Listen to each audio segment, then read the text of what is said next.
1998 সালে রতন টাটা বাজারে একটা নতুন গাড়ি নিয়ে আসলেন, নাম দিলেন ইন্ডিকা। এটাই ভারতের প্রথম দেশীয়ভাবে ডিজাইনকৃত গাড়ি ছিল, কিন্তু বাজারে তেমন সাড়া পেল না।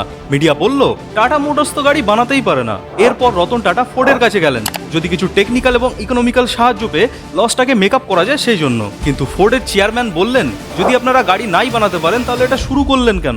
এই কথা শুনে রতন টাটা অত্যন্ত দুঃখিত এবং অপমানিত হয়ে দেশে ফিরে আসেন। সাধারণ মানুষের সঙ্গে যদি এমনটা হয় তাহলে আমরা অত্যন্ত আপসেট হয়ে ভেঙে পড়ি অথবা হাল ছেড়ে দিই। কিন্তু রতন টাটা এক অন্য ধরনের মানুষ ছিলেন। তিনি স্থির করে নিলেন যে এর যথাযথ বাণিজ্যিক উত্তর তিনি দেবেন। তারপর টাটা মোটর একের পর এক দেশীয়ভাবে তৈরি বিভিন্ন ডিজাইনের গাড়ি মার্কেটে আনতে থাকলো। যেখানে ইন্ডিয়ান মার্কেটে টাটাকে খুঁজেই পাওয়া যেত না, সেখানেই টাটা প্রায় 30%-এরও বেশি গাড়ির মার্কেট ক্যাপচার করে ফেললো। অবশেষে 2008 সালে সেই ফোর্ড, জ্যাগুয়ার এবং ল্যান্ড রোভারকেও টাটা মোটরস কিনে নিল।